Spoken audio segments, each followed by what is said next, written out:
नमस्कार, जय हिंद, वंदे मातरम। दोस्तों, आज की यह वीडियो बिहार शिक्षक भर्ती 3.0 के लिए इम्पोर्टेंट वीडियो रहने वाली है। इस वीडियो में संपूर्ण जीके जीएस अर्थात सामाजिक अध्ययन को पूरी तरह खत्म किया गया है। ज्योग्राफी, हिस्ट्री और पॉलिटी के बेहतरीन प्रश्नों को करवाएंगे। एनसीईआरटी, एससीईआरटी की एक निचोड़ क्लास रहने वाली है। आइएगा इस क्लास का पहला क्वेश्चन देखते हैं। क्वेश्चन कहता है कि स्थानांतरणशील कृषि के स्थानीय नाम और संबंधित देश का सही युग्म है, यानी कि सही जोड़ा यहाँ पर पहचानना है। चीन Bangladesh, milpa Rhodesia Zimbabwe, ladang Malaysia. उपर्युक्त में से एक से अधिक, उपर्युक्त में से कोई भी नहीं। राइट कौन सा यहाँ पर हो जाएगा? अगर ऑप्शन एक की बात करें चीन बांग्लादेश, जो कि गलत हो जाएगा। जो चीना कृषि है ये कहाँ की जाती है? ये की जाती है चीन में। मिल्पा की अगर बात करें, किसकी? मिल्पा, ठीक। अगर मिल्पा की बात करें, मिल्पा की जाती है मैक्सिको में। कहाँ पर? मैक्सिको में मिल्पा की जाती है। तो यहाँ पर गलत हो जाएगा आपका, ठीक। ऑप्शन जो है यहाँ पर बी भी गलत हो जाएगा। मिल्पा के साथ याद रखिएगा मैक्सिको और उत्तरी अमेरिका में, ठीक। यूएसए और मैक्सिको में इसे कहते हैं, क्या कहते हैं? मिल्पा कहते हैं स्थानांतरणशील कृषि को। अगर बात करें लदांग, लदांग मलेशिया में इसे कहते हैं। बिल्कुल राइट हो जाएगा। तो कौन सा सही हुआ यहाँ पर? ऑप्शन नंबर सी यहाँ पर राइट हो चुका है। लदांग मलेशिया। और यहाँ पर एक पॉइंट याद रखिएगा, इंडोनेशिया को भी यहाँ पर ऐड कर लीजिएगा। इंडोनेशिया अगर आपसे पूछे, क्या पूछे? इंडोनेशिया और मलेशिया में से क्या कहते हैं? इंडोनेशिया के साथ मलेशिया में से कहते हैं लदांग। इतना याद रखिएगा। राइट आंसर कौन सा होगा? ऑप्शन नंबर यहाँ पर सी राइट आंसर हो जाएगा। ब्राजील में क्या कहते हैं? ठीक, ब्राजील की भी बात यहाँ पर कर लेते हैं। ब्राजील में इसे कहते हैं रोका। क्या कहते हैं? रोका कहते हैं। बात करते हैं इससे जुड़े इंपॉर्टेंट पॉइंट की, ठीक। पॉइंट है कि झूमिंग कृषि, जो कि उत्तर पूर्वी भारत में इसे कहा जाता है। मिल्पा मैक्सिको, ठीक। मैक्सिको और अमेरिका को भी यहाँ पर ऐड कर सकते हैं, ठीक। रोका कहाँ पर कहते हैं? ब्राजील में इसे रोका कहते हैं। लदांग कहाँ कहते हैं? मलेशिया के साथ आप इंडोनेशिया को भी यहाँ पर ऐड कर लीजिएगा, ठीक। इंडोनेशिया और मलेशिया में इसे क्या कहते हैं? लदांग कहते हैं। बात करते हैं इससे जुड़े और इम्पोर्टेंट पॉइंट की। इम्पोर्टेंट पॉइंट जो कि यहाँ पर आ चुका है, इससे संबंधित भी क्वेश्चन आपके एग्जाम में पूछे जाते हैं, इसलिए इसको भी यहाँ पर जानना अति आवश्यक है। एग्रीकल्चर यानी कि कृषि, मृदा की जुताई, फसलों को उगाना, पशुपालन, यही इसके अंतर्गत सम्मिलित है। सेरीकल्चर का मतलब होता है रेशम का उत्पादन, ठीक। रेशम के कीटों का पालन करना आपका होता है सेरीकल्चर। पीसीकल्चर की बात करें, मत्स्य पालन, विशेष रूप से निर्मित तालाबों और पोखरों में मछलियों का पालन कहलाता है पीसीकल्चर। विटीकल्चर, द्राक्षा कृषि यानी कि अंगूरों वाली जो कृषि होती है उसे कहते हैं विटीकल्चर। बात करूं हार्टिकल्चर, उद्यान कृषि की, तो इसके अंतर्गत सब्जी, फूल, फल आदि आ जाते हैं। तो यहाँ पर क्वेश्चन आपसे मिलान से भी बन सकता है, इसलिए इंपॉर्टेंट पॉइंट था। बात करते हैं अगले क्वेश्चन की। अगला क्वेश्चन कहता है कि भारत वर्ष के संविधान की प्रस्तावना में बंधुत्व निम्नलिखित में से मुख्यतः किसे आश्वासित करता है? व्यक्ति की गरिमा, देश की एकता एवं अखंडता, नागरिकों के न्याय एवं स्वतंत्रता एवं समानता। उपर्युक्त में से एक से अधिक होगा या उपर्युक्त में से कोई भी नहीं होगा। तो यहाँ पर बात किसकी की गई है? जो भारत के जो संविधान की जो प्रस्तावना, उसमें कौन सा शब्द है? एक बंधुत्व शब्द है, जो कि किसे आश्वासित करता है? तो व्यक्ति की गरिमा को भी बढ़ाता है, देश की एकता एवं अखंडता को भी ये संबोधित करता है, नागरिकों के न्याय एवं स्वतंत्रता समानता ये भी दर्शाता है। तो कह सकते हैं यहाँ पर तीनों ही कथन यहाँ पर राइट दिए गए। राइट ऑप्शन कौन सा होगा? यहाँ पर राइट हो जाएगा option number D, more than one of the above, ठीक। एक से अधिक यहाँ पर राइट हो जाएंगे। इससे जुड़े इंपॉर्टेंट पॉइंट को भी एक बार देख लेते हैं। भारत का संविधान यानी कि उद्देशिका उसकी, उसमें कौन कौन से शब्द? प्रभुत्व संपन्न, समाजवादी, पंथ निरपेक्ष और लोकतंत्र, ये शब्द कब जोड़े गए थे? क्वेश्चन बन सकता है। ये 42वें संविधान संशोधन 1976, ठीक। 1976 में ये शब्द जोड़े गए थे, समाजवादी, पंथ निरपेक्ष और लोकतंत्रात्मक। यहाँ पर आ चुका है इंपॉर्टेंट पॉइंट, ठीक।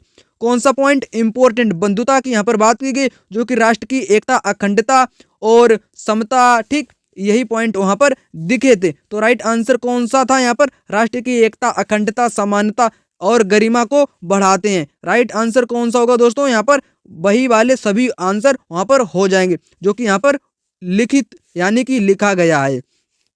बात करते हैं नेक्स्ट क्वेश्चन की। अगला क्वेश्चन यहाँ पर आ चुका है। क्वेश्चन क्या है? निम्नलिखित कथनों में से कौन सा कथन सही है? सही कथन की यहाँ पर पहचान करनी है। A bunch of old letters का लेखन डॉक्टर राजेंद्र प्रसाद ने किया था। व्यक्तिगत सत्याग्रह में ब्रह्मदत्त दूसरे सत्याग्रही थे। सुभाष चंद्र बोस ने द इंडियन स्ट्रगल लेखन किया था। उपयुक्त में से एक से अधिक या उपयुक्त में से कोई नहीं। तो राइट आंसर दोस्तों यहाँ पर कौन सा हो जाएगा? अगर बात करें a bunch of old letters का लेखन किया था पंडित जवाहरलाल नेहरू ने। किसने? जवाहरलाल नेहरू ने इसका लेखन किया था, इसलिए ऑप्शन ए यहाँ पर गलत हो जाएगा। व्यक्तिगत सत्याग्रह में ब्रह्मदत्त दूसरे सत्याग्रही थे। नहीं, दूसरे नहीं थे, ये थे थर्ड नंबर के। कितने नंबर के थे ये दोस्त? थे थर्ड नंबर के थे। अगर फर्स्ट नंबर की बात करें तो विनोबा भावे थे। कौन? विनोबा भावे फर्स्ट नंबर के थे। और सेकंड नंबर के कौन थे? सेकंड नंबर के थे जवाहरलाल नेहरू। ठीक, जवाहरलाल नेहरू थे दूसरे नंबर के। और तीसरे नंबर के थे ब्रह्मदत्त। कौन? तीसरे नंबर के थे ब्रह्मदत्त, इसलिए ऑप्शन बी भी यहाँ पर गलत हो जाएगा। सुभाष चंद्र बोस ने द इंडियन स्ट्रगल का लेखन किया। बिल्कुल किया, तो ऑप्शन यहाँ पर सी दोस्त कैसा होगा? सही हो जाएगा। बात करते हैं अगले क्वेश्चन की। अगले क्वेश्चन को देखने से पहले इस पॉइंट को भी एक बार देख लेते हैं। महात्मा गांधी ने आचार्य विनोबा भावे को व्यक्तिगत सत्याग्रह के रूप में प्रथम चुना। प्रथम कौन था? विनोबा भावे थे। जवाहरलाल नेहरू को दूसरा। ठीक, दूसरा कौन था? जवाहरलाल नेहरू सत्याग्रही थे। और ब्रह्मदत्त जो कि तीसरे सत्याग्रही के रूप में चुने गए थे। इतना तो याद रखिएगा आप सभी लोग। बात करते हैं अगले क्वेश्चन की। अगला क्वेश्चन यहाँ पर क्या कहता है? इंपॉर्टेंट क्वेश्चन है। क्वेश्चन क्या कहता है कि जवाहरलाल नेहरू की अस्थाई सरकार में श्रम मंत्री कौन थे? इंपॉर्टेंट क्वेश्चन है। ठीक, तो यहाँ पर बताना कि labour minister in Jawaharlal Nehru provisional government Aruna Asaf Ali होगा, या सी राजगोपालाचारी होगा, जगजीवन राम होगा, ठीक, या more than one of the above. उपयुक्त में से एक से अधिक होंगे। नन ऑफ एबव यानी कि कोई भी नहीं होगा। तो श्रम मंत्री कौन थे? तो श्रम मंत्री थे जगजीवन राम। कौन थे?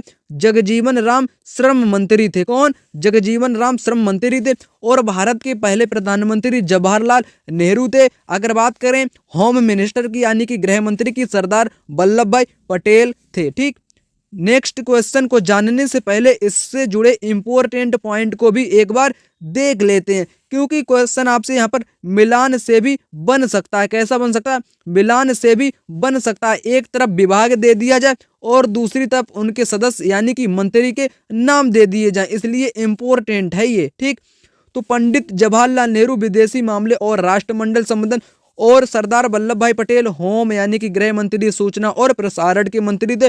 डॉक्टर राजेंद्र प्रसाद जो कि भारत के पहले राष्ट्रपति, खाद्य और कृषि मंत्री भी रहे।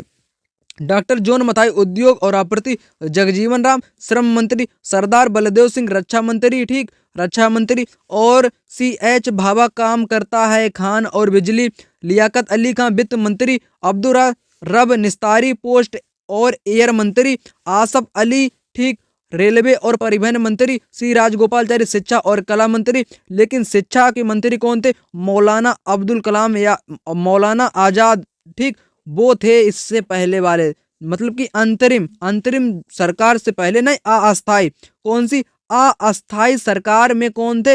अस्थाई सरकार में थे दोस्त मौलाना आजाद थे। ठीक, तो यहाँ पर इस प्रकार से आप देख सकते हैं। बात करूं अगले क्वेश्चन की।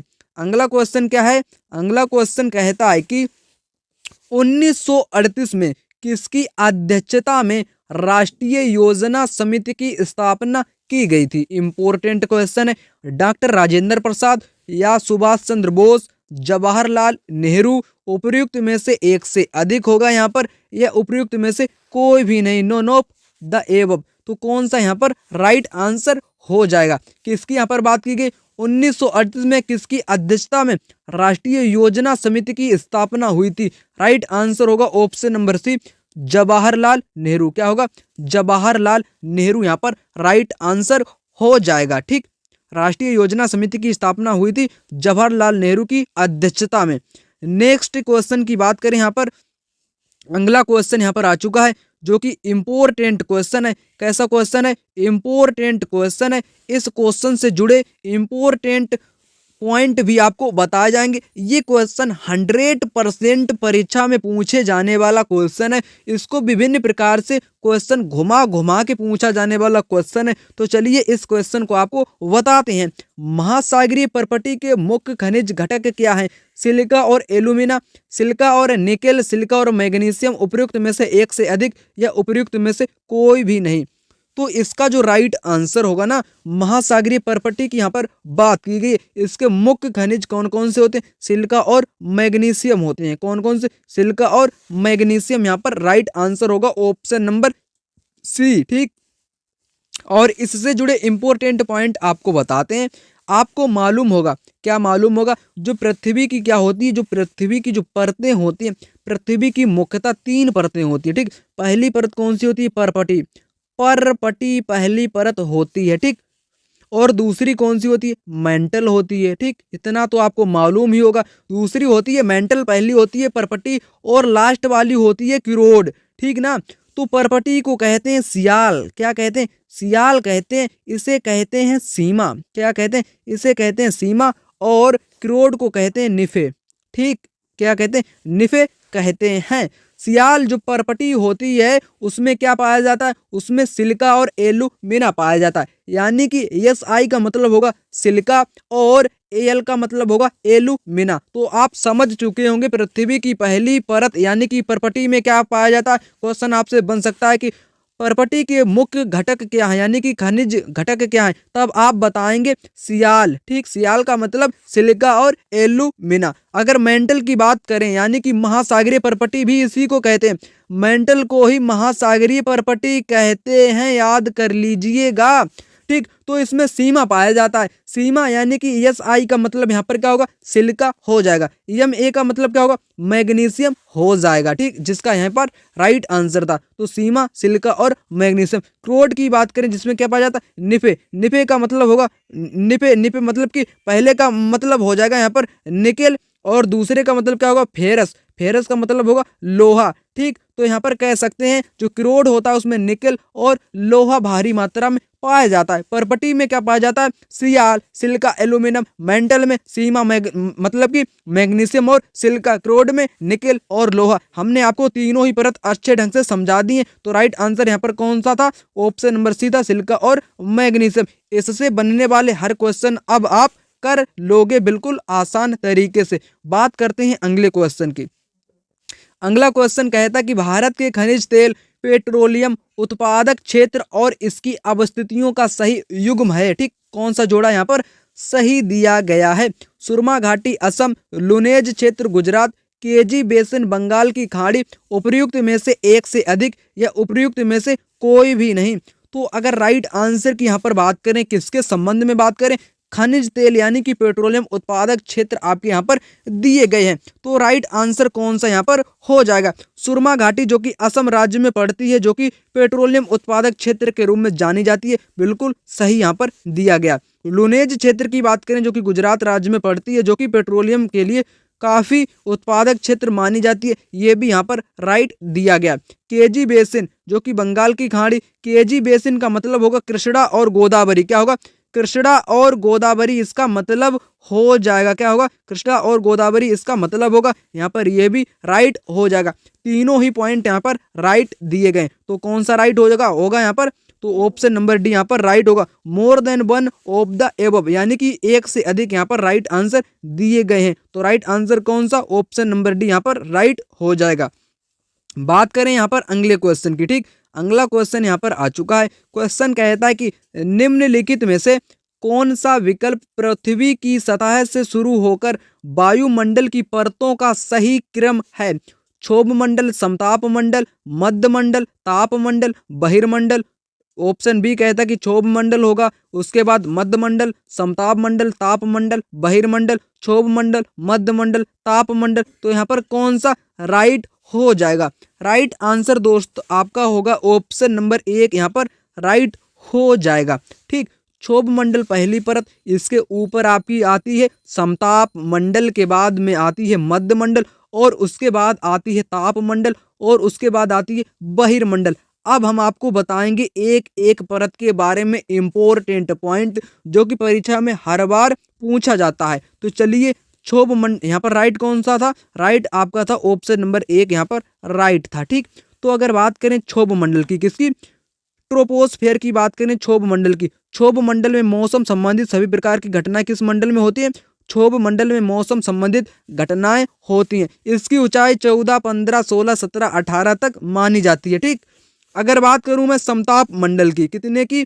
समताप मंडल की बात करूं तो समताप मंडल को ओजोन मंडल के नाम से जाना जाता है, यानी कि ओजोन परत को इसी को कहते हैं। क्या कहते हैं? ओजोन परत किसे कहते हैं? ओजोन मंडल किसे कहते हैं? समताप मंडल को कहते हैं। इसमें क्या होता है? हवाई जहाज उड़ते हैं। किस मंडल में? समताप मंडल में। इसमें किसी भी प्रकार की मौसम संबंधित घटनाएं ना होने के कारण हवाई जहाज अनुकूल होते हैं उड़ने के लिए। अगर बात करूं किसकी? मध्य मंडल। उल्का पिंड आते ही जल जाते हैं। इंपॉर्टेंट पॉइंट, उल्का पिंड आते ही जल जाते हैं। किस मंडल में जल जाते हैं? मध्य मंडल में जल जाते हैं। ताप मंडल, ताप मंडल को कहते हैं आयन मंडल। क्या कहते हैं? आयन मंडल, जो कि रेडियो प्रसारण तरंगों में मदद करती है, रेडियो संचरण तरंगों में मदद करती है। ठीक ठीक, अगर बात करूं बहिर्मंडल की, इसकी बहिर्मंडल की बात करूं तो इसमें विशाल मात्रा में भारी भारी जो मतलब कि भारी विशाल मात्रा में जो गैसें होती हैं विभिन्न प्रकार की, वो तरल मात्रा में तैरती रहती हैं। इतना याद रखिएगा। यहीं पर अंतरिक्ष मतलब कि कृत्रिम उपग्रह सभी प्रकार के छोड़े जाते हैं बहिर्मंडल में, इतना भी याद रखिएगा। हमने आपको सभी मंडल के बारे में विस्तृत जानकारी प्रदान कर दी है। आने वाले क्वेश्चन आपसे बच नहीं सकते हैं, आप अच्छे ढंग से उनको सोल्व कर पाएंगे। बात करेंगे दोस्त अगले क्वेश्चन की। अगला क्वेश्चन क्या है? निम्नलिखित में से कौन सा मल्चिंग शब्द की व्याख्या करता है? फसलों के बीच खाली जमीन को पुआल जैसे जैविक पदार्थ परत से ढकना, कंटूर को पत्थरों और घास आदि से ढकना, खड़ी ढालों पर बनी वेदिकाओं यानी कि टेरेस में फसल लगाना, उपयुक्त में से एक से अधिक या उपयुक्त में से कोई भी नहीं। तो इसका जो राइट आंसर होगा कौन सा यहाँ पर हो जाएगा? यहाँ पर किसकी बात की गई? मल्चिंग शब्द की बात की गई, जो कि व्याख्या करता है किसकी? ऑप्शन नंबर 1 की व्याख्या करता है। ठीक, covering the bare ground between crop with a layer of organic matter like straw. ठीक, तो इसका मतलब होता है फसलों के बीच खाली जमीन को पुआल जैसे जैविक पदार्थ की परत से ढकना मल्चिंग कहलाता है। क्या कहलाता है? मल्चिंग कहलाता है। Right answer option number A यहाँ पर हो जाएगा। अगला क्वेश्चन यहाँ पर आ चुका है, इंपॉर्टेंट क्वेश्चन। बिहार की किस जनजाति ने कांग्रेस के गया अधिवेशन में भाग लिया था? इंपॉर्टेंट क्वेश्चन यहाँ पर आ चुका है। ठीक, तो इस क्वेश्चन को देख लेते हैं। उराव, संथाल, सन्यासी या उपयुक्त में से एक से अधिक होगा या उपयुक्त में से कोई भी नहीं होगा। राइट आंसर की अगर बात करें तो कांग्रेस के अधिवेशन में किस जनजाति ने भाग लिया था? जो कि बिहार राज्य में हुई थी। कौन से जिले में? गया जिले में हुई थी। तो राइट आंसर होगा उराव जनजाति। ये 1922 में हुई थी। तब कब हुई थी? 1922 में हुई थी। और इसका अध्यक्ष कौन था? अध्यक्ष भी आपसे पूछ सकता है। चित्तरंजन दास। कौन? चित्तरंजन मतलब कि चित्तरंजन दास इसके कौन थे? इसके अध्यक्ष थे। ठीक, चित्तरंजन दास देश बंधु जिनको कहते हैं, इतना याद रखिएगा। बात करते हैं अगले क्वेश्चन की। अगला क्वेश्चन क्या कहता है? अगला कहता है कि छोटा नागपुर क्षेत्र के मुंडा और संताल निम्नलिखित में से किस पेड़ की पूजा करते हैं? इमली की करते हैं, आम की करते हैं, कदम्ब की करते हैं, या एक से अधिक की करते हैं, या किसी की भी नहीं करते हैं? तो कौन सा यहाँ पर राइट होगा? अगर बात करूं छोटा नागपुर क्षेत्र जो कि कहाँ पड़ता है? ये दोस्तों पड़ता है झारखंड में। कहाँ पर? ये पड़ता है झारखंड वाले क्षेत्र में पड़ता है, जहाँ पर क्या है मुंडा और संथाल जैसी विभिन्न प्रकार की जनजातियां निवास करती हैं, जो कि किस वृक्ष की पूजा करती हैं? यहाँ पर ये क्वेश्चन आपसे पूछा गया ना, तो ये करती हैं कदम्ब पेड़ की पूजा। किस पेड़ की? कदम्ब पेड़ की पूजा करती हैं। ठीक, बात करूं अगले क्वेश्चन की। अगला क्वेश्चन क्या है? अगला क्वेश्चन कहता है कि निम्नलिखित में से कौन सा देश अमेजन नदी बेसिन का एक हिस्सा है?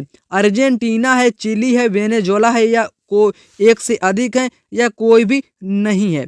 तो राइट आंसर कौन सा यहाँ पर होगा? राइट आंसर यहाँ पर हो जाएगा वेनेजुएला। ठीक, वेनेजुएला अमेजन नदी का एक हिस्सा है। ठीक, ये देश आपका अमेजन नदी का एक हिस्सा है, तो राइट आंसर वेनेजुएला यहाँ पर हो जाएगा। बात करूं दोस्तों यहाँ पर नेक्स्ट क्वेश्चन की।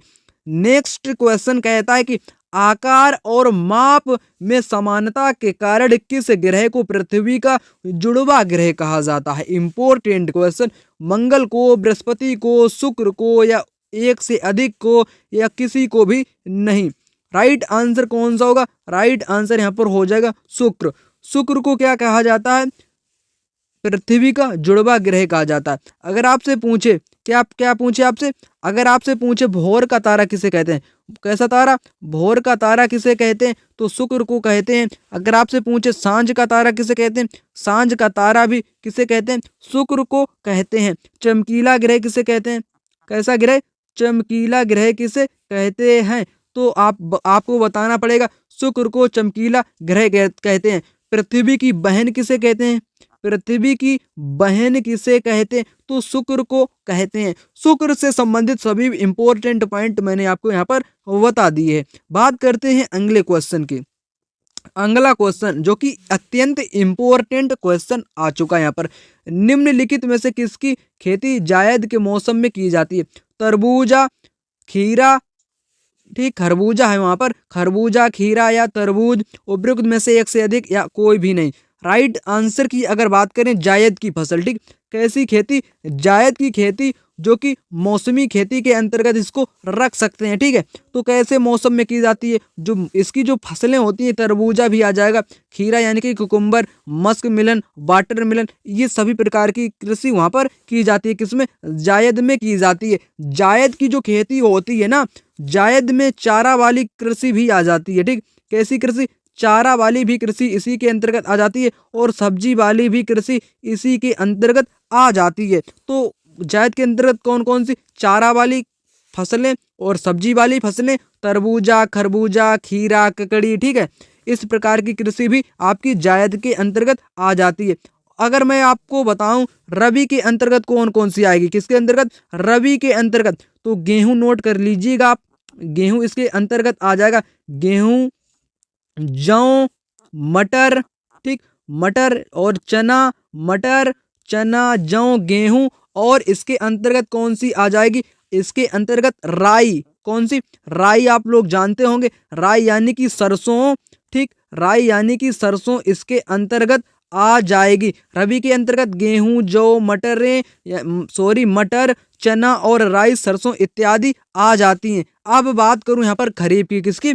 खरीफ को भी यहाँ पर जान लेते हैं।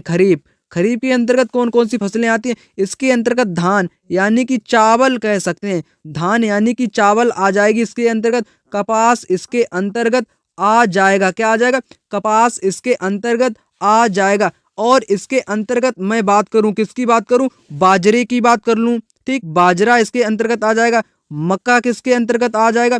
मक्का भी खरीफ के अंतर्गत आ जाएगा। तो इतनी ही फसलें इसके अंतर्गत इंपॉर्टेंट हैं, जिसे मैंने आपको बता दिया है। बात करते हैं अगले। पूना पैक्ट का उद्देश्य था रियासतों के साथ संघ का निर्माण, भारतीय राष्ट्रीय कांग्रेस में महिलाओं का प्रतिनिधित्व, दलित वर्ग का राजनीतिक प्रतिनिधित्व, उपयुक्त में से एक से अधिक या उपयुक्त में से कोई नहीं?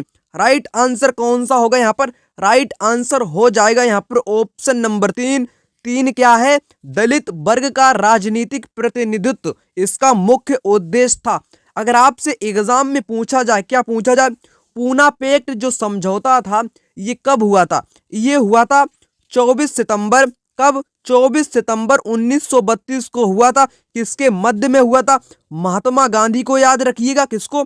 महात्मा गांधी और doctor B R Ambedkar. Doctor B R Ambedkar और महात्मा गांधी के मध्य 24 सितंबर 1932 को पूना पैक्ट समझौता हुआ था, जिसका मुख्य उद्देश्य दलित वर्ग का राजनीतिक प्रतिनिधित्व। बात करेंगे अगले क्वेश्चन की। अगला क्वेश्चन यहाँ पर आ चुका है। क्वेश्चन कहता है, क्या कहता है? निम्नलिखित में से कौन सा शीत कटिबंध के मतलब कि शीत कटिबंध में आता है? ऑप्शन ए 66.5 डिग्री उत्तरी अक्षांश और उत्तरी ध्रुव के बीच स्थित क्षेत्र, दोनों गोलार्धों में 23.5 डिग्री और 66.5 डिग्री अक्षांशों के बीच क्षेत्र, दक्षिण ध्रुव वृत्त यानी कि अंटार्कटिक वृत्त और दक्षिण ध्रुव के बीच के क्षेत्र। उपयुक्त में से एक से अधिक होगा या कोई भी नहीं होगा। राइट आंसर कौन सा होगा? यहाँ पर आपसे पूछा गया है शीत कटिबंध के बारे में। जो आपका शीत कटिबंध होता है वो 66.5 डिग्री उत्तरी अक्षांश और उत्तरी ध्रुव के बीच स्थित होता है।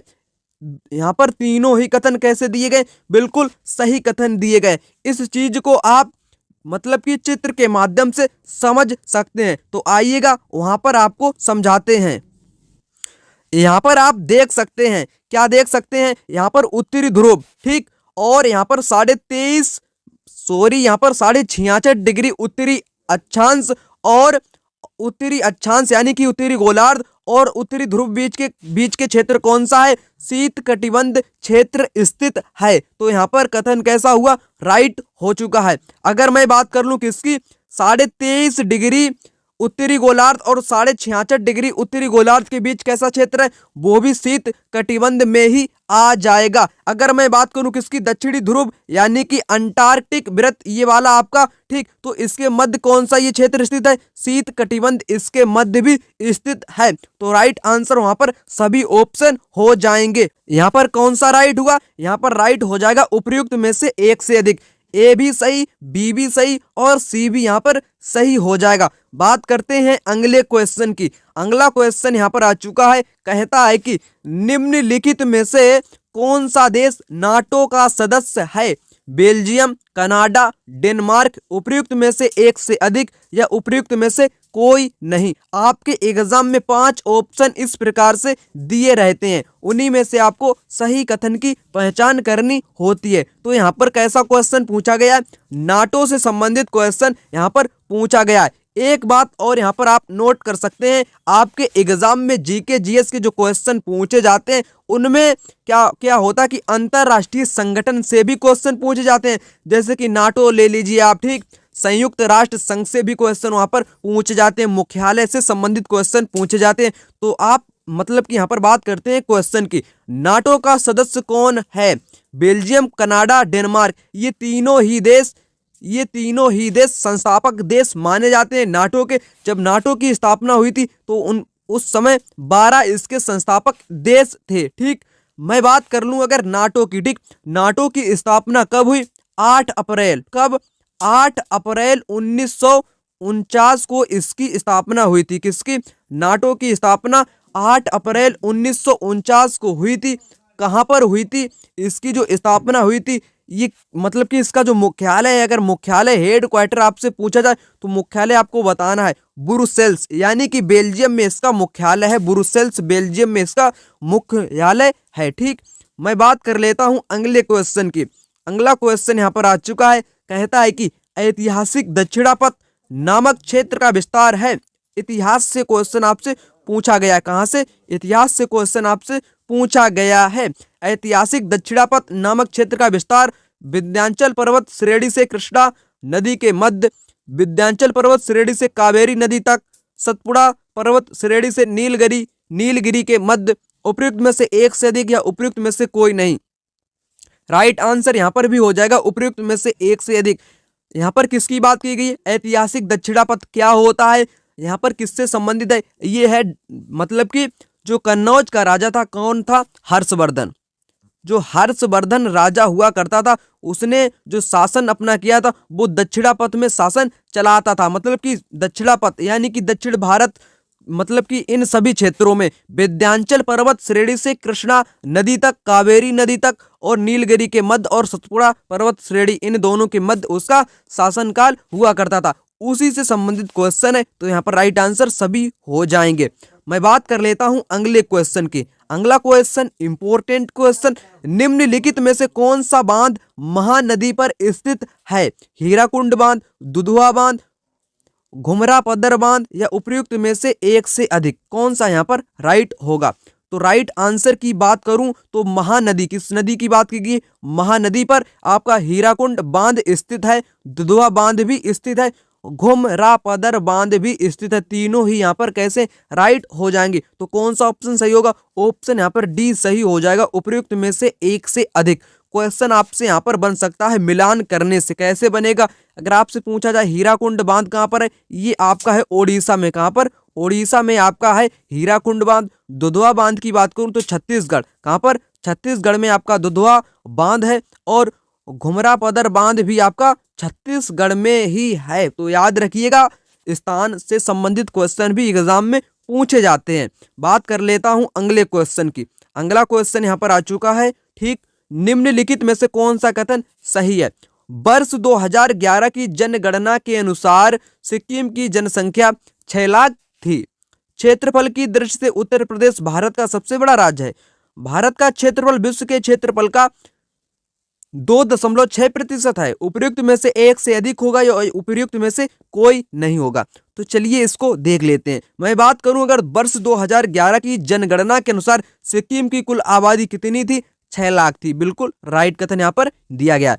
अगर मैं बात करूं क्षेत्रफल की दृष्टि से उत्तर प्रदेश भारत का सबसे बड़ा राज्य है, नहीं है। कौन सा राज्य होगा? राजस्थान सबसे बड़ा राज्य है। किस मामले में? क्षेत्रफल के मामले में राजस्थान सबसे बड़ा राज्य है भारत का। भारत का क्षेत्रफल विश्व के क्षेत्रफल का कितना है? 2.6 नहीं है, बल्कि कितना है? 2.4% है। ठीक, उपर्युक्त में से एक से अधिक। तो यहाँ पर कौन सा सही हुआ? ऑप्शन एक यहाँ पर सही हो जाएगा इस प्रकार से। ठीक, तो सिक्किम की आबादी कितनी है? 6 लाख वाला ही कथन यहाँ पर सही होगा। तो जनसंख्या से भी क्वेश्चन आपके एग्जाम में पूछे जाते हैं। अगला क्वेश्चन यहाँ पर आ चुका है। कहता है कि क्वेड के संबंध में निम्नलिखित में से कौन सा कथन सही है? कथन ए, क्वेड 4 देशों भारत, अमेरिका, जापान, ऑस्ट्रेलिया का एक रणनीतिक मंच है। इसकी उत्पत्ति वर्ष 2004 में हुई। इसका 4 देशों के बीच समुद्री सहयोग को बढ़ाने का इरादा था। उपर्युक्त में से एक से अधिक होगा या उपर्युक्त में से कोई भी नहीं होगा।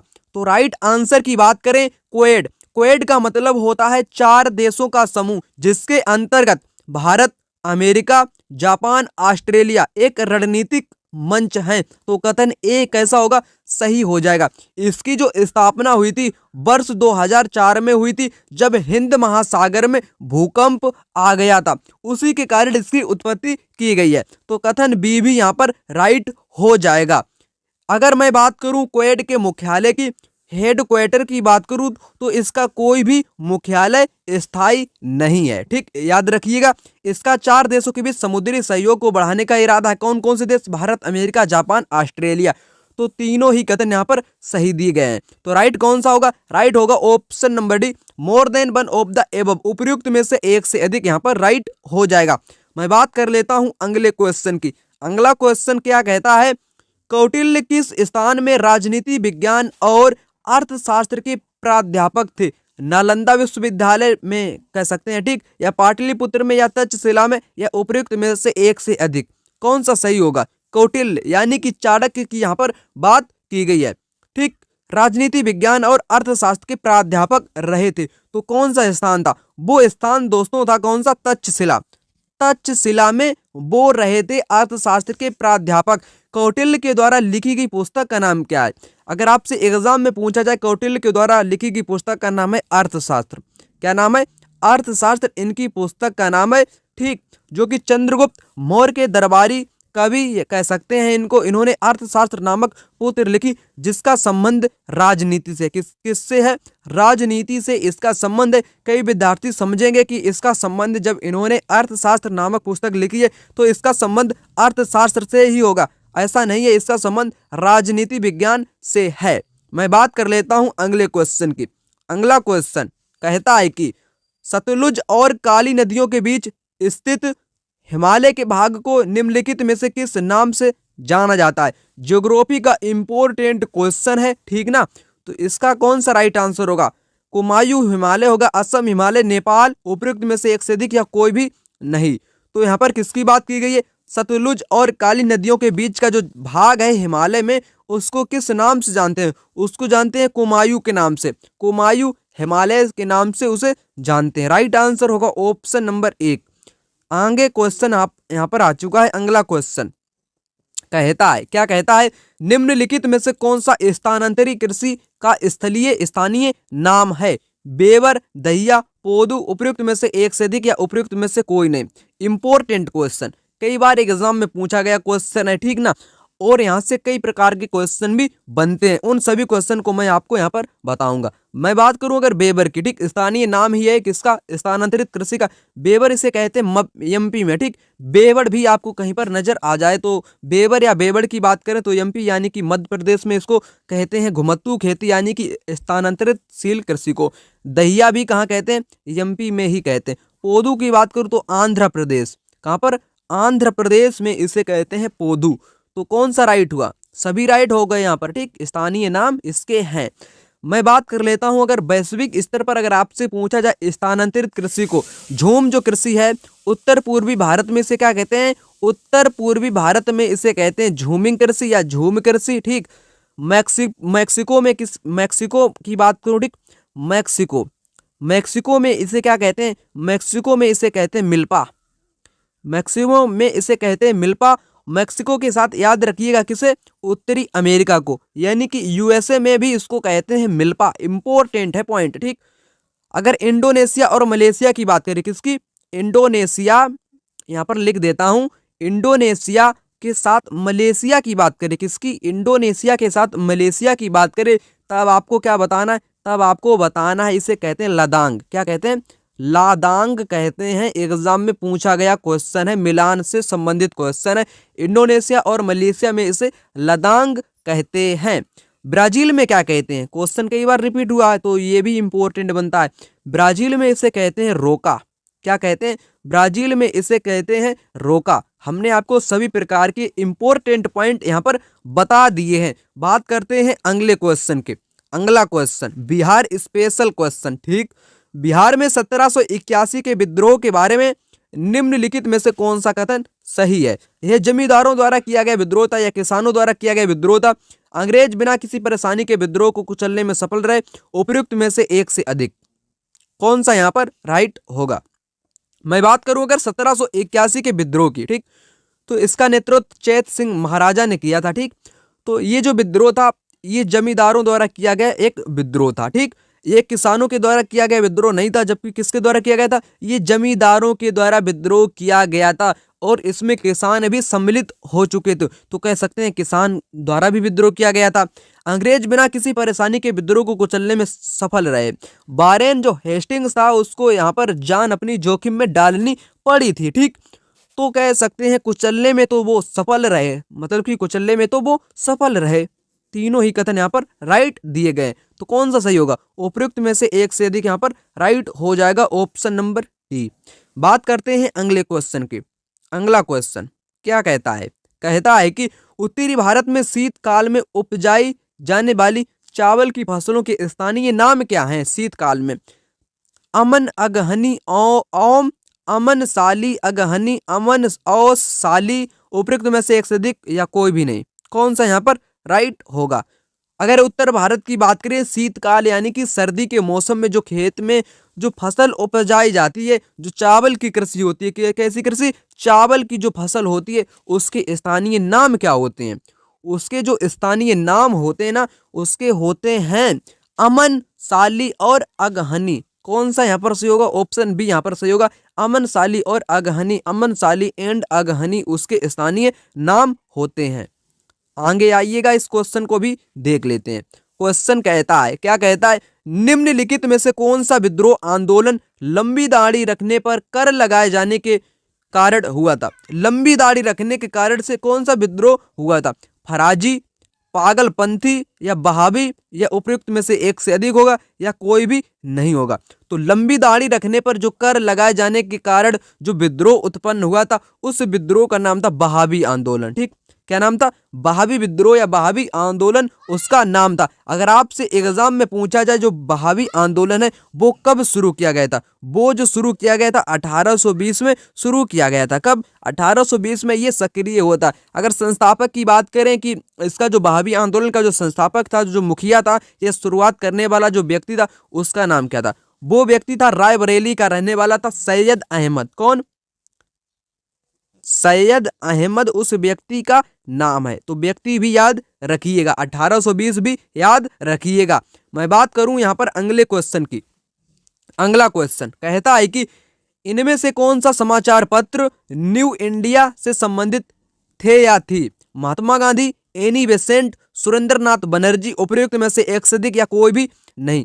कौन सा सही यहाँ पर हो जाएगा? न्यू इंडिया जो समाचार पत्र था किससे संबंधित है? यह एनी बेसेंट से संबंधित। किससे? एनी बेसेंट से संबंधित है। ऑप्शन यहाँ पर बी कैसा होगा? Right answer option number B यहाँ पर हो जाएगा। आ चुका है यहाँ पर अगला क्वेश्चन। अगला क्वेश्चन क्या कहता है? अगला क्वेश्चन कहता है कि प्रथम अखिल भारतीय कांग्रेस समाजवादी सम्मेलन कहाँ हुआ? पटना, भागलपुर, मुजफ्फरपुर या उपयुक्त में से एक से अधिक या उपयुक्त में से कोई भी नहीं। तो राइट आंसर कौन सा यहाँ पर हो जाएगा? राइट आंसर यहाँ पर होगा पटना। जो प्रथम अखिल भारतीय कांग्रेस समाजवादी जो सम्मेलन हुआ था वो बिहार के पटना में हुआ था। देखते हैं अगले क्वेश्चन को। अगला क्वेश्चन कहता है कि biography of Kunwar Singh and Amar Singh के लेखक कौन है? एम.एन. राय, काली किंकर दत्त, जवाहरलाल नेहरू। उपयुक्त में से एक से अधिक होगा या उपयुक्त में से कोई नहीं होगा।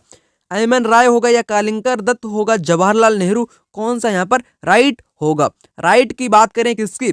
Biography of Kunwar Singh and Amar Singh. ठीक, बाबू जो कुंवर सिंह थे उन्होंने विद्रोह किया था बिहार से। कब? 1857 में। तो उनको इसलिए याद किया जाता है। Biography of Kunwar Singh and Amar Singh पुस्तक के जो लेखक है कौन है?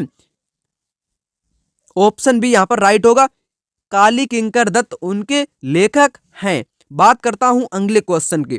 अगला क्वेश्चन, इनमें से कौन सा या कौन सी द सोशल कॉन्ट्रैक्ट पुस्तक का लेखक है? Thomas Hobbes, John Locke, Jean Jacques Rousseau. उपयुक्त में से एक से अधिक या उपयुक्त में से कोई भी नहीं।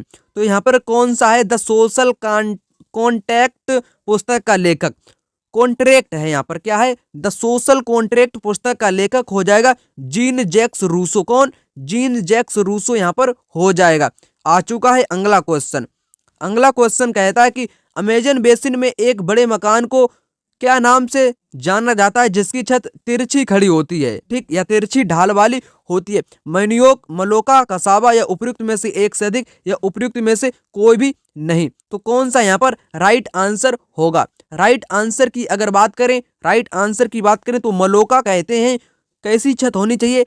छत होनी चाहिए तिरछी ढाल वाली। कहाँ पर? अमेजन बेसिन में। मैनियोक क्या है? मैनियोक एक भोजन है वहाँ का। ठीक, तो इससे जुड़े इंपॉर्टेंट पॉइंट भी आपको हम बताएंगे अगली वीडियो में। ठीक, अमेजन बेसिन मतलब कि ज्योग्राफी की एक स्पेशल वीडियो लाऊंगा। उसमें आपको 6 से लेकर 10 तक की पूरी ज्योग्राफी को एक ही वीडियो में खत्म किया जाएगा। अगर वीडियो आप चाहते हैं तो कमेंट बॉक्स में जल्दी से कमेंट करिएगा। 6 to 10 geography, history, political science, civics सब कुछ आपको पढ़ाएंगे। आप कमेंट बॉक्स में एक बार कमेंट करके तो देखिएगा। ठीक, अगला क्वेश्चन यहाँ पर आ चुका है। अगला क्वेश्चन क्या कहता है? आंदोलन के नाम दिए गए हैं और उनसे संबंधित महत्वपूर्ण केंद्रों के नाम यहाँ पर दिए गए हैं। नील के पौधे लगाने वाले आंदोलन, खेतीहर आंदोलन, कपास मिल मजदूरों का सत्याग्रह आंदोलन, असहयोग आंदोलन को बंद करने के लिए आंदोलन। ठीक, तो आप सभी लोगों को यह तो मालूम होगा, क्या मालूम होगा? असहयोग आंदोलन को महात्मा गांधी ने क्यों बंद किया था? चौरी चौरा घटना के कारण। किस घटना के कारण? चौरी चौरा घटना के कारण इसको स्थगित कर दिया था फरवरी 1922 में। ठीक, तो डी का किसके साथ जाना चाहिए? डी का जाना चाहिए 4 के साथ। डी का 4 किस ऑप्शन में? एक तो ए में है आपका और एक सी में है। ठीक, तो यहाँ पर इतना मैंने मिलान कर लिया। अब बात करें किसकी? अगर आपको मालूम होगा कौन सा आंदोलन, नील पौधे लगाने का आंदोलन बिहार के चंपारण में हुआ था, तो ए का जाएगा 2 के साथ। ए का 2 सिर्फ ऑप्शन नंबर सी में यहाँ पर नजर आ रहा है।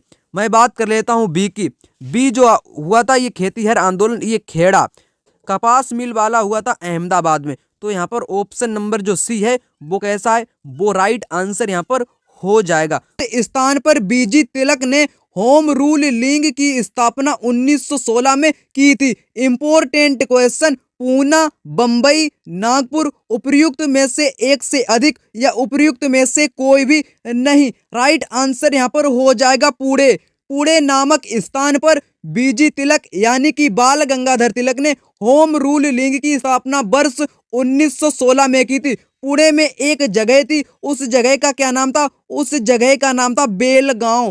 कौन सी जगह, बेलगांव उस जगह का नाम था, जहां पर ही 1916 में बाल गंगाधर तिलक ने होम रूल लीग की स्थापना की थी। अगर आपसे कभी पूछा जाए कि बाल गंगाधर तिलक द्वारा कौन सा नारा दिया गया था, नारा तो सभी को याद होगा। कौन सा नारा, स्वराज हमारा जन्मसिद्ध अधिकार है। कौन सा नारा, स्वराज हमारा जन्मसिद्ध अधिकार है। कौन सा नारा दिया था, यही नारा बाल गंगाधर तिलक ने दिया था। अगर आपसे कभी पूछा जाए बाल गंगाधर तिलक द्वारा लिखी गई पुस्तक का नाम क्या है, जो कि हर एग्जाम में पूछे जाने वाला क्वेश्चन है, कौन सी, गीता रहस्य। याद रखिएगा इनकी पुस्तक का नाम क्या है, गीता रहस्य इनकी पुस्तक का नाम है। और अगर आपसे पूछा जाए समाचार पत्र के बारे में, कौन सा समाचार पत्र, केसरी। कौन सा, केसरी और मराठा इनके साप्ताहिक समाचार पत्र हुआ करते थे, केसरी और मराठा। तो यहाँ पर मैंने इससे जुड़े सभी इंपॉर्टेंट पॉइंट बता दिए। राइट आंसर यहाँ पर कौन सा था, पुणे इसका राइट आंसर था। पुणे नामक स्थान जिसे पुणे भी कहते हैं, क्या कहते हैं, पुणे भी कहते हैं। चलिए आगे बढ़ते हैं।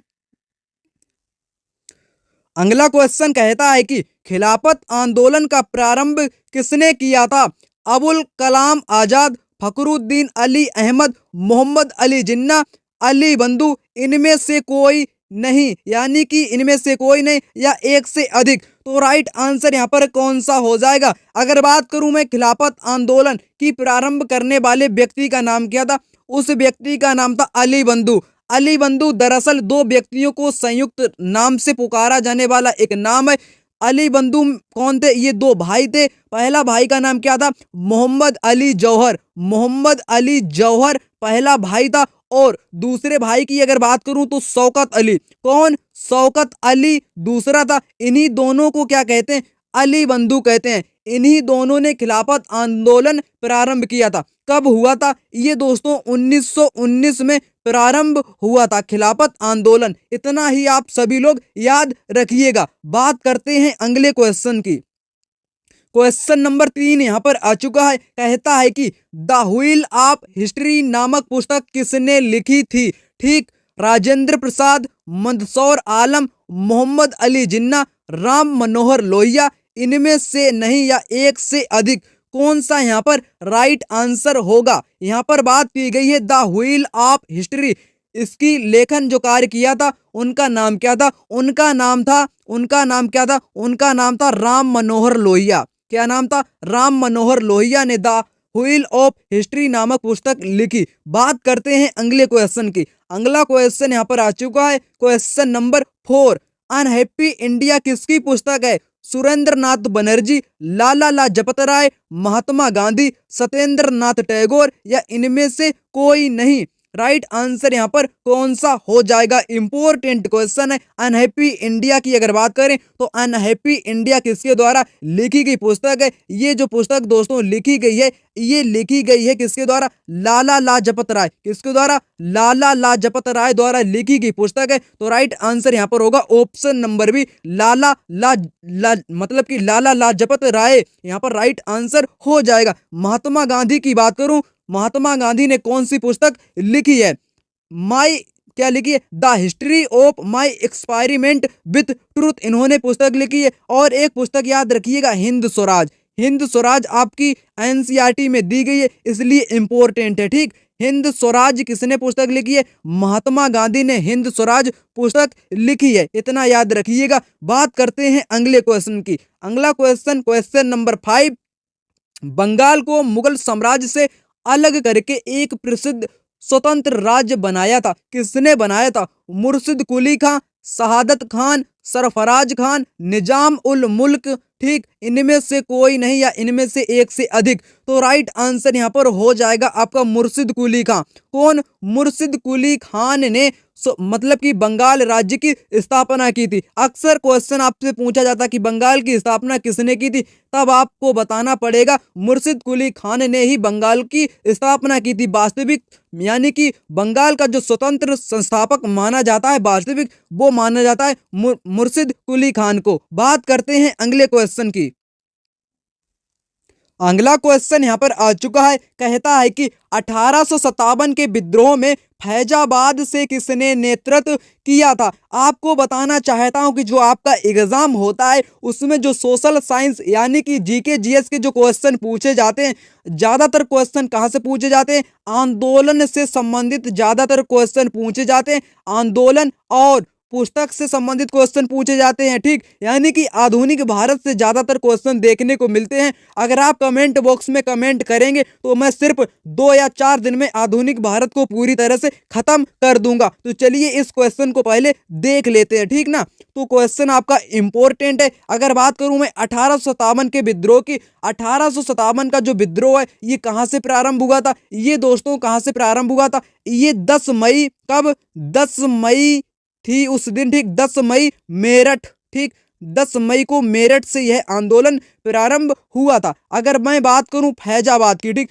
फैजाबाद से किसने नेतृत्व किया था, क्वेश्चन आपसे ये पूछा गया यहाँ पर। ठीक, तो यहाँ पर राइट आंसर कौन सा होगा, यहाँ पर राइट आंसर हो जाएगा मौलवी अहमदुल्ला। ठीक, इन्होंने ही फैजाबाद से इस आंदोलन का नेतृत्व किया था। राइट आंसर यहाँ पर ऑप्शन नंबर बी हो जाएगा। अगर आपसे पूछा जाए अजीमुल्ला, ठीक, क्या पूछा जाए, अजीमुल्ला पूछा जाए तो फतेहपुर, ठीक, कहां से, फतेहपुर से अजीमुल्ला ने इसका नेतृत्व किया था। नाना साहेब पूछा जाए तो कानपुर, आपको टिक मार देना है। यह क्वेश्चन मिलान से भी यहां पर बन सकता है। बेगम हजरत महल, ठीक, तो लखनऊ से, लखनऊ से किसने, लखनऊ की अगर बात करूं तो बेगम हजरत महल आपको बताना है। नाना साहब की बात करूं तो कानपुर आपको बताना है। अगर मैं बात करूं मौलवी अहमदुल्ला की तो क्या बताना है आपको, फैजाबाद बताना है। अजीमुल्ला की बात करूं तो फतेहपुर आपको बताना है। परंतु ये तो मैंने आपको बता दिया, ठीक, ये तो मैंने आपको बता दिया। अब मुख्य बात अब शुरू होती है,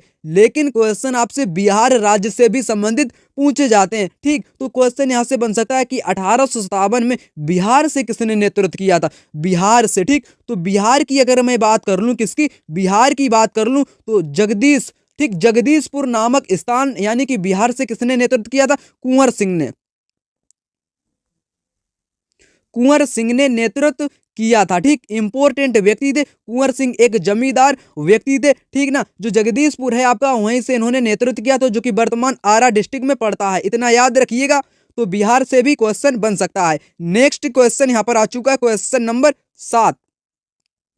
निम्नलिखित आंदोलनों में से किसका सरदार वल्लभ भाई पटेल द्वारा नेतृत्व किया गया और वह सफल रहा था। खादी खेतीहारों के समर्थन में सत्याग्रह गुजरात, कपास मिलों के कर्मचारियों का सत्याग्रह अहमदाबाद गुजरात, बारदोली सत्याग्रह गुजरात, उपयुक्त में से एक से अधिक होगा या कोई भी नहीं यहाँ पर होगा। तो राइट आंसर दोस्त यहाँ पर कौन सा होगा, राइट आंसर यहाँ पर हो जाएगा बारदोली सत्याग्रह गुजरात। ठीक ना, तो बारदोली सत्याग्रह की अगर मैं बात कर लूं तो 1928, कब, 1928 में सरदार वल्लभ भाई पटेल के नेतृत्व में ये चलाया गया था। इस आंदोलन में महिलाओं ने भी भाग लिया था। ठीक ना, तो जो महिलाएं थी इस आंदोलन की, बारदोली की जो महिलाएं थी, याद रखिएगा जो मैं इंपॉर्टेंट पॉइंट आपको बता रहा हूं, महिलाओं ने ही क्या किया, महिलाओं ने ही वल्लभ भाई पटेल को ना सरदार की उपाधि दे दी। किसकी उपाधि, सरदार की उपाधि किसने दी, बारदोली की महिलाओं ने ही वल्लभ भाई पटेल को सरदार वल्लभ भाई यानी कि सरदार की उपाधि प्रदान की। अक्सर क्वेश्चन एग्जाम में पूछा जाता है। तो ठीक ना, तो राइट आंसर यही आपको वहां पर लगाकर आना है। ठीक, अगर मैं बात कर लूं किसकी, सरदार वल्लभ भाई पटेल की, भारत का लौह पुरुष तो कहा ही जाता है, सभी लोग जानते हैं भारत का लौह पुरुष। और स्वतंत्र भारत के प्रथम होम मिनिस्टर यानी कि गृह मंत्री कौन थे, गृह मंत्री आपके कौन थे, वल्लभ भाई पटेल थे। इन्होंने दोस्तों, इन्होंने 562 रियासतों का क्या किया था, विलय किया था। यानी कि 562 जो रियासतें थी, रियासतें, ठीक, उनको क्या किया इन्होंने एकीकरण किया। ठीक, एकीकरण किया। आपकी एनसीईआरटी पुस्तक में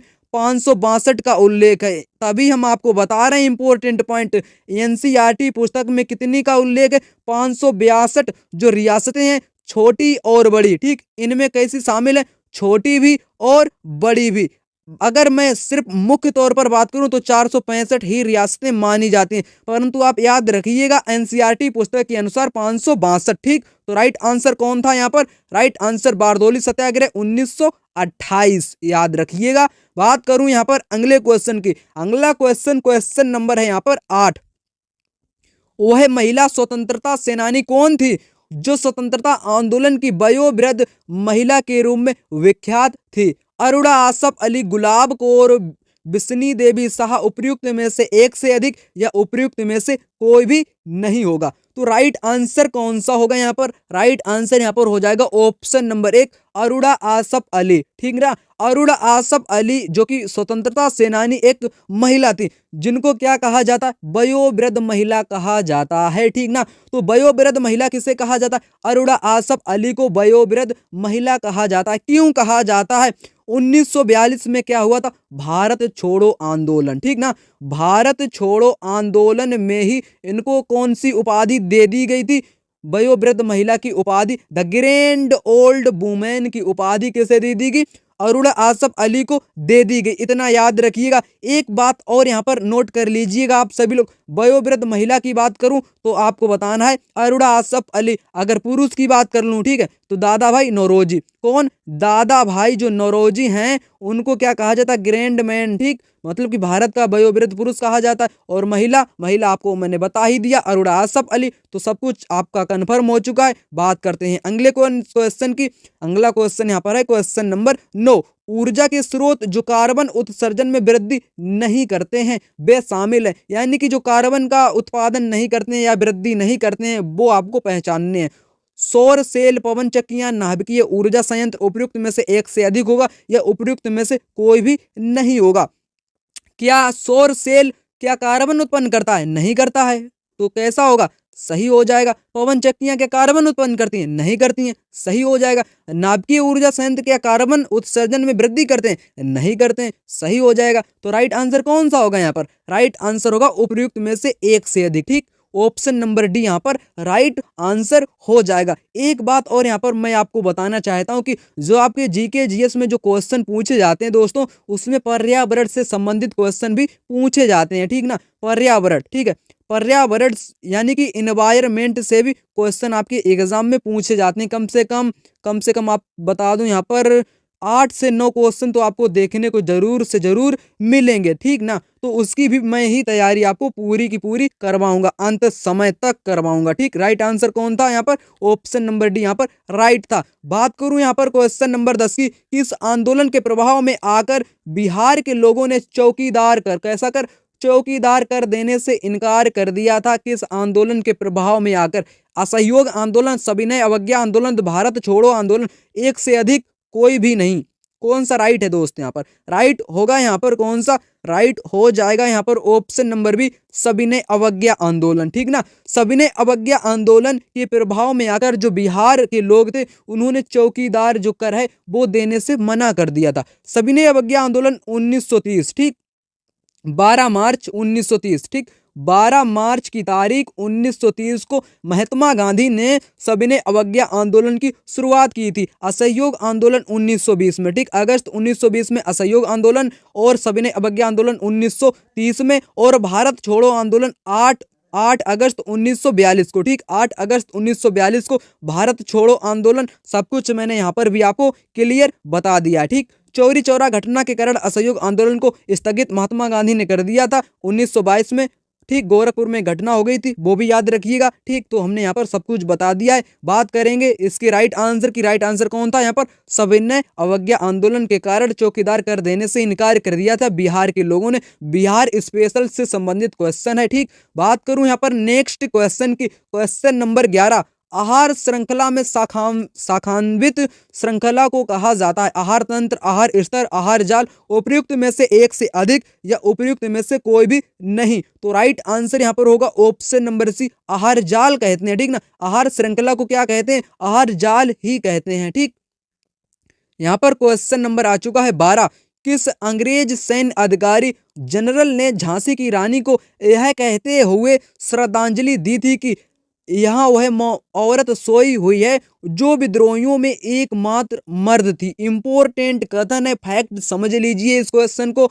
तो राइट आंसर कौन सा होगा? ह्यूज रोज होगा, कैम्पबेल होगा, हडसन होगा, या एक से अधिक यहाँ पर हो जाएंगे। तो राइट आंसर यहाँ पर हो जाएगा ऑप्शन नंबर 1, ह्यूरज रोज ने क्या कहा था? ह्यूरज रोज ने कहा था यहाँ वह औरत सोई हुई है जो विद्रोहियों में एकमात्र मर्द थी। इंपॉर्टेंट कौन से जनरल ने कहा? जनरल ह्यूरोज ने कहा था। बात करेंगे दोस्त नेक्स्ट क्वेश्चन की। अगला क्वेश्चन यहाँ पर आ चुका है, देखते हैं इस क्वेश्चन को भी। निम्नलिखित में से असहयोग आंदोलन में भाग लेने वाले खेतीहरों की जो प्रमुख मांग थी, कौन कौन सी मांग उनकी थी? राजस्व में कमी, बेगार का उन्मूलन, वन क्षेत्र में अपने पशुओं को चराने, ईंधन की लकड़ी, फल इकट्ठा करने हेतु खेतीहरों का प्रवेश खोलना। उपर्युक्त में से एक से अधिक होगा या उपर्युक्त में से कोई भी नहीं होगा। ठीक, तो राइट आंसर कौन सा होगा यहाँ पर? अगर मैं बात करूं असहयोग आंदोलन, आपको मालूम होगा, मैंने बता दिया कब ये शुरू हुआ था।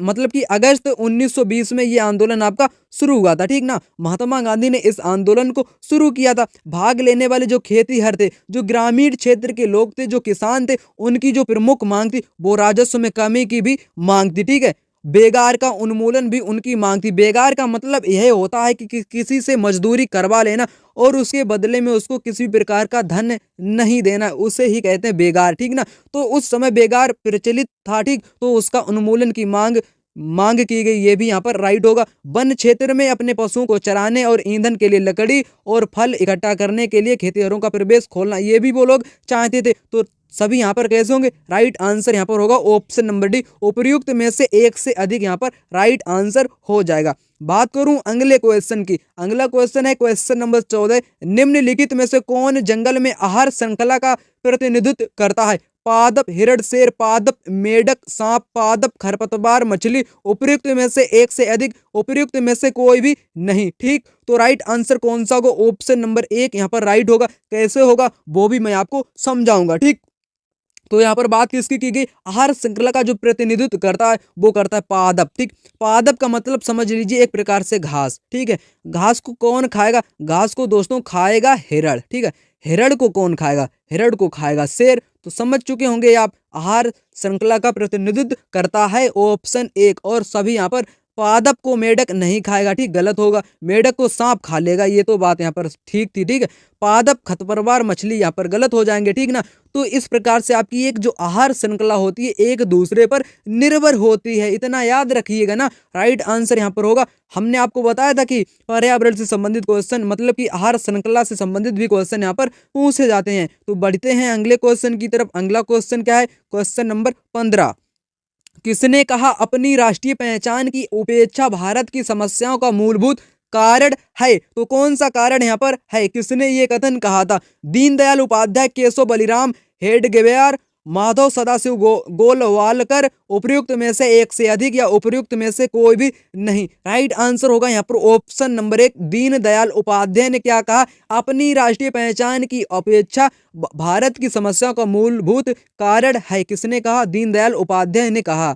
बात करूं यहाँ पर अगले क्वेश्चन की। क्वेश्चन नंबर है यहाँ पर 16, आहार श्रृंखला में प्रथम पोषी स्तर पर मौजूद होते हैं स्वपोषी, प्राथमिक उपभोक्ता, तृतीयक उपभोक्ता, या उपर्युक्त में से एक से अधिक या कोई भी नहीं। तो राइट, जो यहाँ पर राइट आंसर होगा दोस्तों, राइट आंसर कौन सा हो जाएगा? राइट आंसर होगा यहाँ पर ऑप्शन नंबर 1, स्वपोषी। ठीक, स्वपोषी का मतलब क्या होता है? जो स्वयं, यहाँ पर लिखना चाहूंगा मैं, जो स्वयं अपना क्या कर लेते हैं? अपना भोजन बना लेते हैं। अपना भोजन जो स्वयं बना लेते हैं, यानी कि प्रकाश संश्लेषण की सहायता से। ठीक, प्रकाश संश्लेषण की सहायता से जो पेड़ पौधे अपना स्वयं भोजन बना लेते हैं उसे ही क्या कहते हैं? उसे ही कहते हैं स्वपोषी। ठीक, सुपोषी कहते हैं, जो कि यहाँ पर प्रथम पोषी स्तर पर मौजूद होते हैं। राइट आंसर होगा यहाँ पर सुपोषी। अगर मैं यहाँ पर बात करूं घास की, ठीक, घास यानी कि जो सुपोषी होते हैं वो प्राथमिक कैसे होते हैं, प्रथम पोषी होते हैं, उत्पादक कह सकते हैं, प्रथम उपभोक्ता। यहाँ पर याद रखिएगा प्राथमिक उपभोक्ता क्या होता है, प्राथमिक, यहाँ पर राइट आंसर आपका ऑप्शन 1 है। और यहाँ पर मैं बता रहा हूँ आपको प्राथमिक उपभोक्ता के बारे में। प्राथमिक उपभोक्ता क्या होता है कि शाकाहारी, ठीक, या कैसा, शाकाहारी, जो पेड़ पौधे का या फल फूल को खाते हैं वो होते हैं शाकाहारी, जो कि प्राथमिक उपभोक्ता यानी कि प्रथम श्रेणी के उपभोक्ताओं के अंतर्गत आते हैं। इनका नाम भी यहाँ पर लिख देता हूँ। गाय भैंस आपकी हो जाएगी, हिरण आपका आ जाएगा, ठीक, हिरण आपका आ जाएगा इसी में, ठीक, बकरी आ जाएगी, खरगोश आ जाएगा। ये सभी कैसे हैं, ये सभी प्रथम श्रेणी के उपभोक्ता होते हैं। और मैं सेकेंड श्रेणी की बात करूं, दूसरी मतलब कि द्वितीयक उपभोक्ता की बात करूं, तो द्वितीयक उपभोक्ता में क्या होता है, द्वितीयक उपभोक्ता होते हैं मांसाहारी। मतलब कि जो प्रथम उपभोक्ताओं पर, पहले वाले पर निर्भर रहते हैं, उन्हें कह सकते हैं द्वितीयक यानी कि मांसाहारी। इसके अंतर्गत मेढक आपका आ जाएगा, मछली आपकी आ जाएगी, ठीक, मछली भी आपकी इसी के अंतर्गत आ जाएगी। और मछली के साथ क्या आ जाएगा, कीट पतंग छिपकली भी द्वितीय के अंतर्गत आ जाएगी, ठीक। बात करूं अब मैं अगले क्वेश्चन की। अगला क्वेश्चन क्या है यहाँ पर, क्वेश्चन नंबर 17। भारत और 1929 में प्रारंभ हुई महामंदी के संदर्भ में निम्नलिखित में से कौन सा कथन सही है।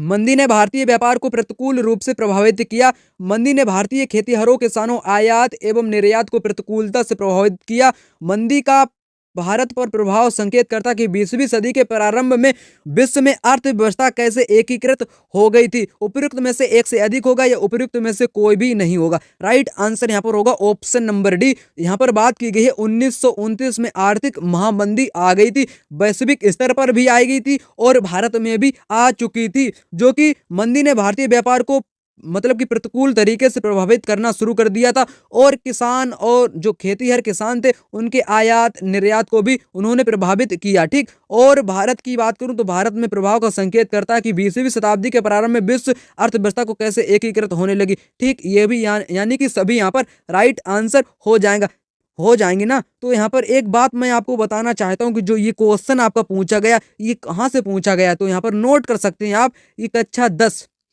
10 इतिहास की पुस्तक यानी कि वर्ल्ड हिस्ट्री से संबंधित जो आपकी किताब है, पुस्तक है, उसी चैप्टर से ये क्वेश्चन आपका पूछा गया है। तो हम एक बात आपको बताना चाहते हैं कि अगर आप जीएस की तैयारी करें ना तो 6 से लेकर 10 तक की किताब आपको पढ़नी पड़ेगी जीएस के लिए, ठीक। तो यहाँ पर राइट आंसर यहाँ पर सभी हो जाएंगे। बात करूं मैं अगले क्वेश्चन की, क्वेश्चन नंबर 18। निम्नलिखित में से कौन सा रूसी क्रांति था यूएसआर के प्रभाव के तहत निर्मित हुआ था। क्या निर्मित हुआ था, ग्रेट ब्रिटेन का साम्यवादी दल, कम्युनिस्ट पार्टी, पूर्व के लोगों का सम्मेलन 1920, द कॉमिंटर्न, उपयुक्त में से एक से अधिक। तो अगर मैं बात करूं रूसी क्रांति, ठीक, रूसी क्रांति तथा यूएसआर के प्रभाव के तहत कम्युनिस्ट पार्टी का भी निर्माण हुआ था और पूर्व के लोगों का सम्मेलन 1920 में हुआ था, द कॉमिंटर्न, ये तीनों ही हुए थे, ठीक। तो राइट आंसर यहाँ पर क्या होगा, ऑप्शन नंबर डी यहाँ पर राइट आंसर हो जाएगा। रूसी क्रांति कब हुई थी, रूसी क्रांति कब हुई थी, कमेंट बॉक्स में कमेंट करके बताइएगा।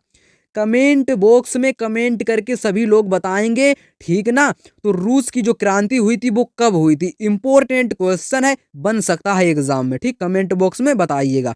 यहाँ पर बात करूं मैं क्वेश्चन नंबर 19 की। निम्नलिखित में से कौन सा पारितंत्र का संघटक है, जंतु, पादप, सूक्ष्म जीव, उपयुक्त में से एक से अधिक या उपयुक्त में से कोई नहीं। तो राइट आंसर यहाँ पर कौन सा हो जाएगा। राइट आंसर की अगर बात करूं, पारितंत्र का संघटक जंतु भी होते हैं, पादप भी आते हैं और सूक्ष्म जीव से लेकर बड़े जीव तक पारितंत्र के संघटक होते हैं। तो राइट आंसर यहाँ पर हो जाएगा ऑप्शन नंबर डी, ठीक। ऑप्शन नंबर डी यहाँ पर कैसा होगा, राइट आंसर हो जाएगा। बात करूं मैं अगले क्वेश्चन की। अगला क्वेश्चन है यहाँ पर क्वेश्चन नंबर 20। निम्नलिखित में से कौन सी गैस लैंडफिल से उत्पन्न होती है। लैंडफिल का मतलब क्या होता है दोस्तों, यहाँ पर डंप समझ लीजिएगा, डंप, ठीक।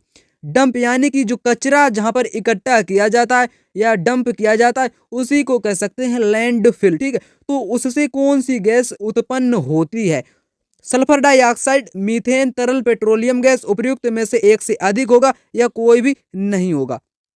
राइट आंसर यहाँ पर हो जाएगा मीथेन। मीथेन गैस उत्पन्न होती है लैंडफिल से, ठीक। कचरे अचरे से कौन सी गैस उत्पन्न होती है? आपकी होती है दोस्तों methane gas. Option number B यहाँ पर राइट आंसर हो जाएगा। बात करूं मैं अगले क्वेश्चन की, question number 21। Mahatma Gandhi and Bihar some reminiscence पुस्तक के लेखक कौन थे? ठीक, सैयद अली जहीर या डॉक्टर राजेंद्र प्रसाद, जीवंत राम भगवान दास कृपलानी, उपयुक्त में से एक से अधिक या उपयुक्त में से कोई नहीं। इस पुस्तक के लेखक कौन थे? कौन सी पुस्तक? Mahatma Gandhi and Bihar some reminiscence पुस्तक थी। उस पुस्तक का कौन लेखक था? उस पुस्तक का लेखक था डॉक्टर राजेंद्र प्रसाद, ठीक। डॉक्टर राजेंद्र प्रसाद भारत के पहले कौन थे? राष्ट्रपति। भारत के पहले राष्ट्रपति कौन थे? डॉक्टर राजेंद्र प्रसाद थे, ठीक। और यहाँ पर राइट आंसर बी हो जाएगा। बात करूं मैं अगले क्वेश्चन की, क्वेश्चन नंबर है यहाँ पर कौन सा? क्वेश्चन नंबर है यहाँ पर 22 की अगर मैं बात कर लूं तो 22 यहाँ पर इंपॉर्टेंट क्वेश्चन है, ठीक। तो जनसंख्या की वहन क्षमता किसके द्वारा निर्धारित की जाती है? जनसंख्या वृद्धि दर पर, जन्म दर पर, सीमित संसाधन पर, उपयुक्त में से एक से अधिक या कोई भी नहीं। तो यहाँ पर किसकी बात की कि जनसंख्या की जो वहन क्षमता है किसके द्वारा निर्धारित की जाती है? ये निर्धारित की जाती है सीमित संसाधनों पर। सीमित संसाधन पर ही आपकी जनसंख्या निर्धारित की जाती है। बात करूं मैं अगले क्वेश्चन की, क्वेश्चन नंबर यहाँ पर है 23। निम्नलिखित में से कौन सा पारिस्थितिकी तंत्र में गैसीय जैव भू रासायनिक चक्र नहीं है? मैं आपको कितने क्वेश्चन करवा चुका हूँ? 20 मतलब कि 23 क्वेश्चन यहाँ पर करवा रहा हूँ, लेकिन पारितंत्र से संबंधित क्वेश्चन आपको 5 से 6 तक करवा चुका हूँ। तो आप समझ सकते होंगे कि पर्यावरण का भी इसमें काफी महत्व होता है। पर्यावरण भी आपको पढ़ना पड़ेगा, ठीक। तो यहाँ पर पारितंत्र गैस में गैसीय जैव भू रासायनिक चक्र नहीं है। नहीं कौन सी गैस है? ठीक, फास्फोरस, ऑक्सीजन चक्र, नाइट्रोजन चक्र, उपयुक्त में से एक से अधिक या उपयुक्त में से कोई नहीं। राइट आंसर कौन सा यहाँ पर हो जाएगा? राइट आंसर की बात करें तो राइट आंसर फास्फोरस चक्र आपका नहीं होता है। ऑक्सीजन चक्र भी होता है और नाइट्रोजन चक्र भी होता है। तो आपको गलत कथन पहचानना था, जो नहीं वाला है वो आपका हो जाएगा ऑप्शन नंबर 1 फास्फोरस चक्र। बात करूं मैं अगले क्वेश्चन की, क्वेश्चन नंबर यहाँ पर 24। भारत की किस संस्था का आदर्श वाक्य है कि धर्मो रक्षति रक्षिता, कानून तभी रक्षा करता है जब उसकी रक्षा की जाती है? किस संस्था का ये वाक्य है? तो संस्था की यहाँ पर बात की गई है ना, तो अनुसंधान और विश्लेषण विंग, भारतीय सेना, भारत का सर्वोच्च न्यायालय, उपयुक्त में से एक से अधिक या उपयुक्त में से कोई नहीं। राइट आंसर होगा यहाँ पर ऑप्शन नंबर 1 अनुसंधान और विश्लेषण विंग का यह वाक्य धर्मो रक्षति रक्षिता, ठीक। कानून तभी रक्षा करता है जब उसकी रक्षा की जाती है। राइट आंसर ऑप्शन नंबर 1 यहाँ पर हो जाएगा। बात करूं मैं अगले क्वेश्चन की, क्वेश्चन नंबर 25। होंकार हिंदी साप्ताहिक पत्रिका के प्रकाशन में कौन कौन संबंधित है? ठीक, यमुना कार्ची, राहुल संकृत्यान, सहिजानंद सरस्वती, उपयुक्त में से एक से अधिक या कोई भी नहीं। यहाँ पर बात की गई है होंकार हिंदी साप्ताहिक पत्रिका जो है वो यमुना कार्जी से भी संबंधित है, राहुल संकृत्यान से भी संबंधित है, सहजानंद सरस्वती से भी संबंधित है, उपयुक्त में से एक से भी अधिक संबंधित है। राइट आंसर यहाँ पर होगा ऑप्शन नंबर डी, यहाँ पर राइट आंसर हो जाएगा। तीनों ही व्यक्ति इससे संबंधित है। राहुल संकृत्यान महान पंडित थे, ठीक। इन्होंने कौन सी रचनाएं की? इन्होंने बहुत सी रचनाएं की हैं। मेरी तिब्बत यात्रा किसकी रचना है? ठीक, मेरी तिब्बत यात्रा किसकी रचना है? ठीक, राहुल संकृत्यान की ही रचना है, ठीक ना। तो बात करूं मैं अगले क्वेश्चन की। अगला क्वेश्चन क्या है यहाँ पर? Question number 26। निम्नलिखित में से कौन सा जीव क्लोरोफिल की उपस्थिति में सूर्य के प्रकाश का उपयोग कर अकार्बनिक पदार्थों को कार्बनिक यौगिकों में परिवर्तित करता है? ठीक, कौन सा इसमें करता है? सुपोषी, कुछ जीवाणु, जंतु। तो यहाँ पर इंपॉर्टेंट क्वेश्चन है, यहाँ पर राइट आंसर होगा सुपोषी, कुछ जीवाणु और जंतु। यहाँ पर सभी इसके राइट आंसर हो जाएंगे, सभी यहाँ पर राइट आंसर हो जाएंगे ऑप्शन नंबर डी। आशा करते हैं दोस्तों आपने इस वीडियो को फुल वॉच कर लिया होगा और आप सभी लोगों को अच्छे ढंग से हर चीज समझ में आ चुकी होगी। मैं अन्य वीडियो में आपको अब मिलूंगा। वीडियो देखने के लिए धन्यवाद। आपका दिन शुभ रहे। जय हिंद, वंदे मातरम। ऐसी ही अन्य वीडियो पाने के लिए YouTube पर सर्च करें SSTY जसकरण सर और हमारे चैनल को भी सब्सक्राइब करें।